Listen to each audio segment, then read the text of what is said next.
All right, you guys.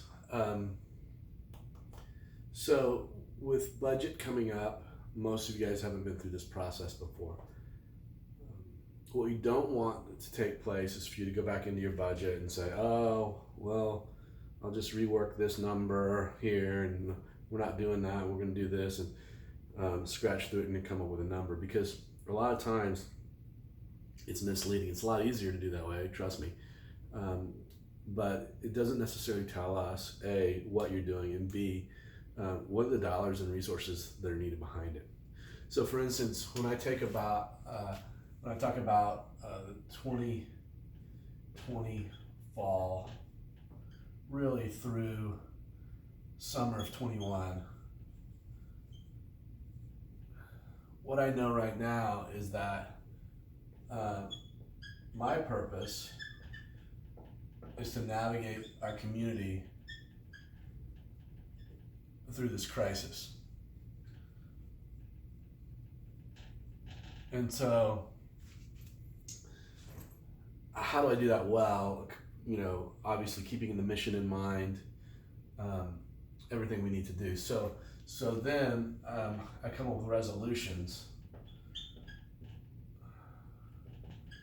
and these are the kind of the I must. If I'm going to do this, if I'm going to navigate our community through this crisis, then I must have a sermon series that target the need they'll be facing. And so you think about COVID, fear, anxiety. You think about not being able to do church by gathering. You think about racial reconciliation, riots, unrest. You think about election coming up. There's a lot of big factors. And so for me, I know that I've got to do this. And so what I'll be doing is, here's one of my goals, is to have this sermon series framed up by the 6-month calendar by end of July. Okay. So that you can clearly see I've got a purpose. Then I know what I must do, and so what I will do in order for that to happen is I'll make sure I have a 6-month sermon calendar in place. Just so you know, I'm looking at the book of Acts for about 12 weeks, and then I'm looking at the last half of Romans, so Romans 12 through 16, and just really camping out there through the end of the year, because I think both of those deal with one, how to live in harmony with our differences, how to live in impending times of crisis, how to be the church regardless of what situation you find yourself in, as well as how to deal with ruling authorities that are over. So the other thing, resolution wise, I must do is promote missional groups.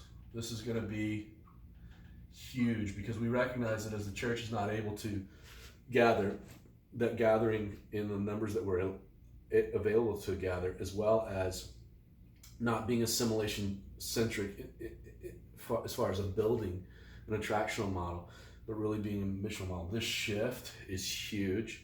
And so related to that, I've got to goal, support,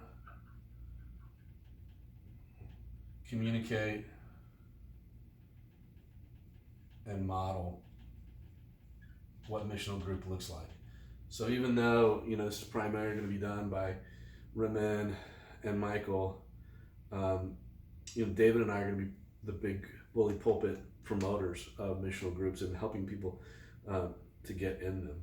And then the third thing on my resolutions list, in order to accomplish navigate through crisis, is really create new missional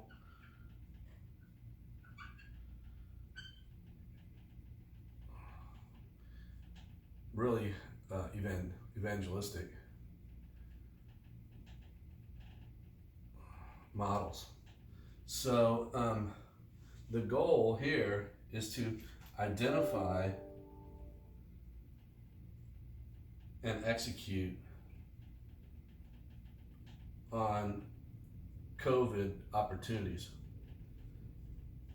So right now, I'm investigating, and David and I have been brainstorming, and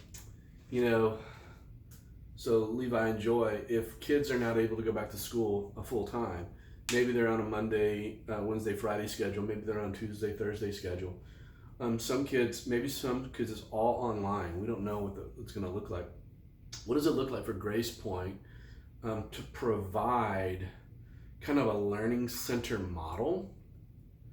So in other words, we promote, hey, if you don't have a place to send your kid and you've got to work, send them to Grace Point. We've got Wi-Fi, we've got rooms, and then we will have basically a tutor or a facilitator on age specific areas. So we could have a classroom for 6th graders, maybe 10 students. We could have a classroom for 7th grade, maybe 10 students. But for every classroom, we have a facilitator. They don't have to be a certified teacher. They just have to help the kid get through the education model that the public school is offering. And so 2 things. One, public school kids are now coming to us. We have the opportunity to share within the gospel because we're not under the same issues of the public school system. 2, it's an economic model that allows for a more affordable care for a family, but also a revenue generator for the kingdom. And so that's an idea we're working on actively. Why? Because it allows us to create a new opportunity and a new evangelistic model that the COVID crisis is low-hanging fruit. And so we need to investigate that. So I'm asking myself from a budget standpoint, how much is that going to cost? What do I need to accomplish it and get it done? What will it require to promote?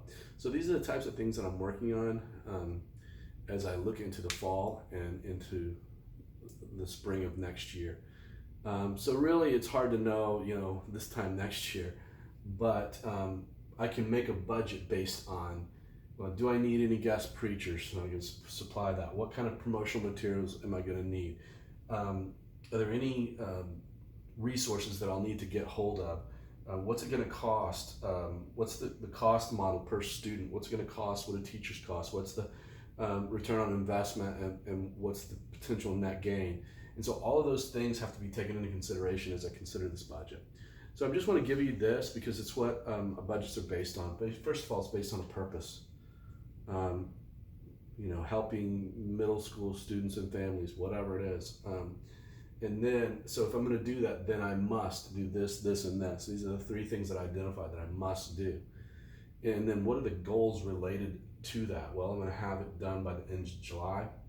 I'm going to support Communicate and Model, so that means I need to get with Ramin and Michael and make sure that that's lined out and have a calendar for how I can do that, as well as dripping it through communications in my sermons and illustrations, etc. And then identify, execute on the COVID opportunity. I need to investigate what does it take to launch a Silver Learning Center model in the facilities that we have available, and the price points, and then how do I communicate that to the public, and then how do we enlist teachers and students, and then what do we need to provide? And so then I'll be looking at those types of things. So that's what I want you to do when it comes to asking you to do your budget. This is budget season, so between now and August, you need to be thinking through these types of complexities before you put numbers to paper and say, this is how much I think this is going to cost, or what I'll need for that. So I hope that helps you. If you have questions, there are people that have been around a little bit that can help you navigate through this. One of the longest tenured employees around here is Darna. She knows PRGs, she knows budgets, and so you might want to pick her brain. But I hope this helps and gives you something to think through. Thanks, man.